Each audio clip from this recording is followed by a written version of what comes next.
मनगटात ताकद तर प्रत्येकाच्याच लढण्याची असते, हृदयात आस प्रत्येकाच्याच जिंकण्याची असते.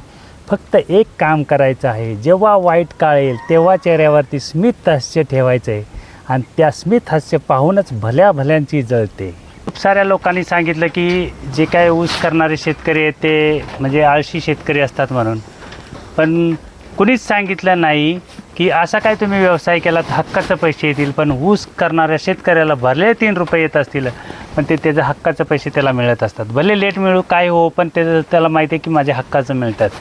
मी जर ह्या लाखाच्या गोष्टी सांगत असेल आणि एखादा करत असेल तर मी सांगू शकत नाही की त्याला लाखो रुपये मिळतील म्हणून.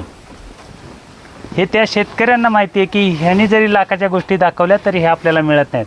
कारण काय होतं, खोटी गोष्ट लवकर बाजारात पसरते आणि त्याची प्रसिद्धी लवकर होते. पण खरी गोष्ट जर एखादी तुम्ही सांगितली कुणाला तर काय होतं की लोक त्याचं हे मागतात, पुरावे मागतात की हे नक्की खरं आहे का. आता मी काय मेंढीपालन वेगळं केलं आहे का? काहीच केलं नाही. आहे तेच मेंढीपालन आहे. मेंढ्या त्याच येतात, खायचा चारा तोच आहे, सगळ्या काही गोष्टी त्याच आहेत, फक्त थोडीशी वेगळी पद्धत केली. आता तुम्ही म्हणाल की असं काय सांगताय, तर काय झालं की मी शिवाचा एक व्हिडिओ केला होता, शॉर्ट व्हिडिओ केले होते. तर त्या काही लोकांनी मला विचारलं होतं की त्याची शिंगा अशी कशी काय मोठी, मग तो असा वजनाचा कसा काय, तर हे खरं वाटत नाही. तर ज्यांना ज्यांना असं डाऊट होतो तर त्यांच्यासाठी मी सांगतो की 25 ऑक्टोंबरचा पहिला व्हिडिओ शिवाचा आहे, 27 ऑक्टोंबरचा दुसरा व्हिडिओ आहे. त्याच्यानंतर प्रत्येक व्हिडिओमध्ये शिवा दिसतो आणि प्रत्येक व्हिडिओच्यामध्ये तो आहे. ह्यावेळी तर म्हणजे त्याचं वजन वगैरे काय एवढं मी दाखवलं नाही व्यवस्थित लोकांना.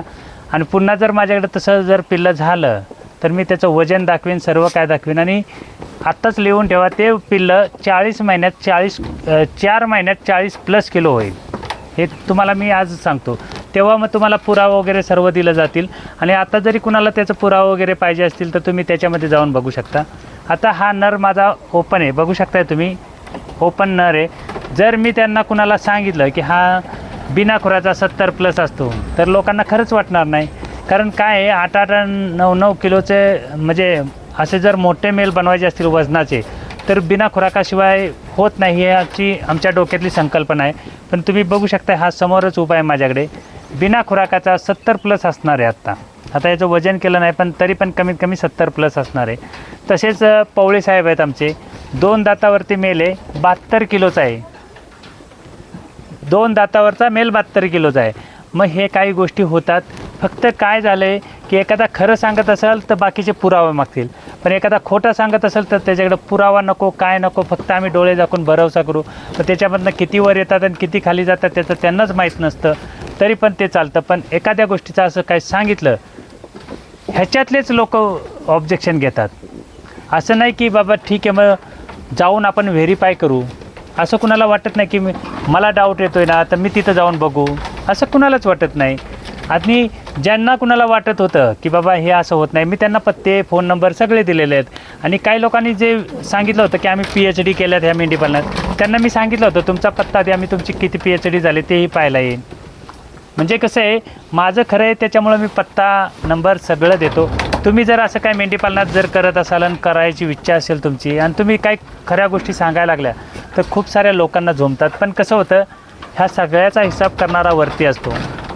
जरी आज इथून कुणाला दिसत नसेल किंवा माझं कुणाला खोटं समजत नसेल किंवा काय असं मला वाटत असेल तर हिसाब करणारा वरती असतो, तो मात्र सर्व बघत असतो. त्यामुळे फिरून जग तिथंच असतं.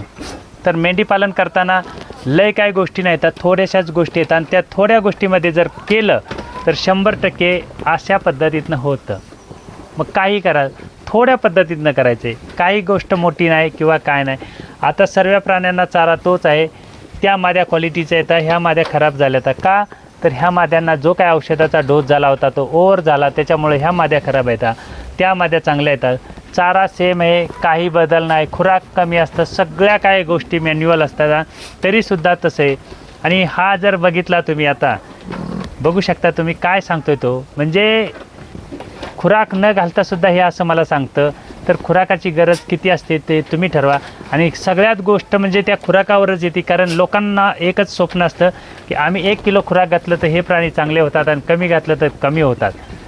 आता तसेच एका काल दादाने मोठं 2 मेसेज लिहिलेत, कॅल्शियम, प्रोटीन, फायबर एकदल द्विदल सगळं काय लिहिलं आहे बरोबर आहे, तुम्ही सगळं मस्त लिहाल की. पण तुम्ही कधी विचार केला आहे का आमच्या आजोबा पणजोबा जे होते त्यांना कॅल्शियम प्रोटीन कुणी दिलं होतं का? आजही आमच्याकडे काही 100 वर्षाच्या आज्या वगैरे आहेत अजून, पण आम्ही 100 वर्ष जगू का? आम्ही सोन्याचं घास खातो, कॅल्शियम खातो, प्रोटीन खातो, सगळं काय, पण आम्ही 100 वर्ष जगू ह्याची कोणाकडे गॅरंटी आहे का? पण त्या लोकांकडे सगळं काय होतं, फक्त कॅल्शियम प्रोटीन काही नव्हतं तरी ते लोक सांगत होते आम्ही 100 वर्ष जगू शकतो. 100 किलोच्या गोण्या ते शरीरावरती उचलून घेऊन जात होते.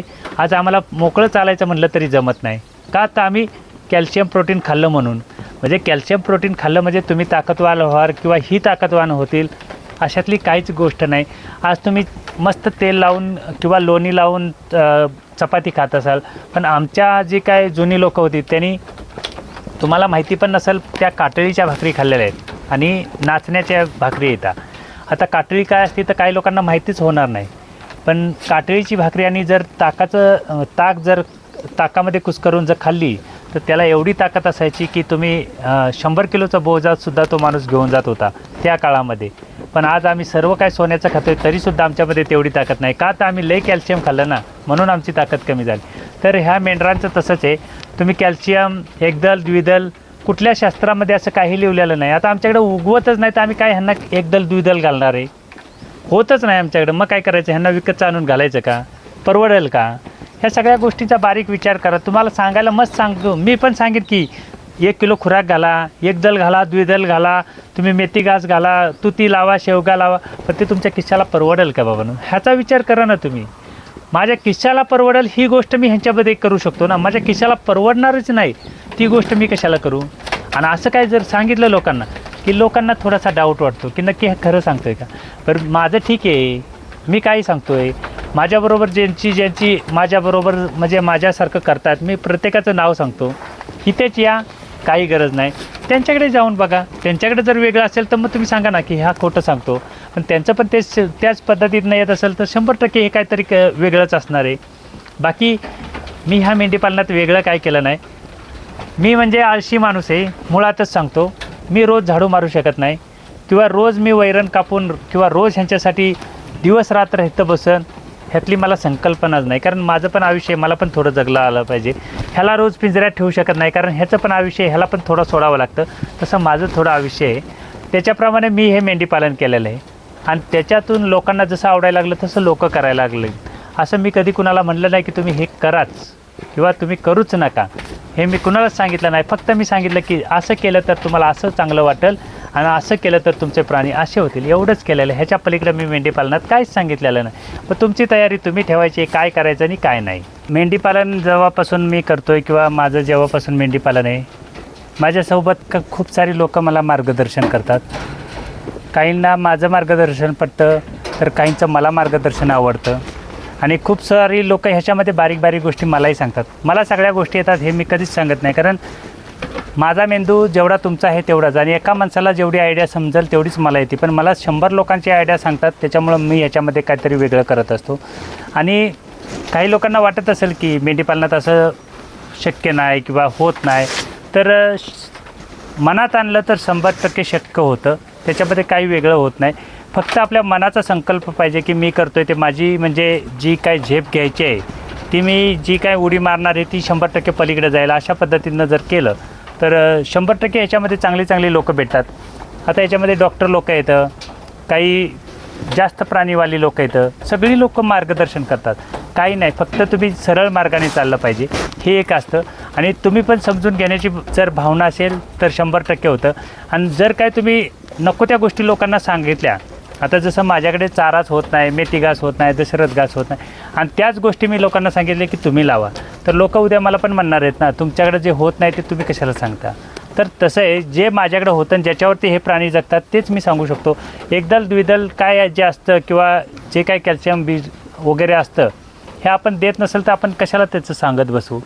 त्यामुळे मेंढीपालन करताना साध्या पद्धतीनं करा.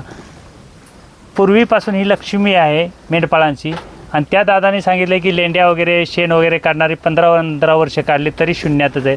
बरोबरच आहे ना, त्यांनी काय मॉडिफाय करण्याचा विचारच केला नाही. आज 100 200 वर्षापासून जे पिढीजात मेंढीपालन आहे ते पण तेच करतायत. थोडासा बदल केला पाहिजे का नको? मग तसं आहे आणि बदल केला तर तुम्हाला सर्वांना ते म्हणजे ॲक्सेप्ट पण होत नाही की असं काय होतं का, अशा शंका पण होतात ना बाबांनो. मग त्या पद्धतीने नाही, शंका करणाऱ्यांना शंका करू द्या, प्रश्न विचारणाऱ्यांना प्रश्न विचारू द्या. काही नाही, मेंढीपालनातला कुठलाही काय प्रश्न विचारला त्याला उत्तर मी नक्कीच देणार. पण जर काय असं आडवं तिडवं विचारत असतील तर माझ्याकडे पण तेवढा वेळ नाही की तुम्हाला ते रिप्लाय करत बसायला. पण मेंढीपालनामध्ये असं काय 100% होतं. ज्यांना कुणाला अजून पण डाऊट असेल त्यांनी इथं येऊ शकता, बघू शकता. कुठलीच फी नाही, कुठलंच काय नाही, पण हे 100% मेंढीपालनात असं होतंच.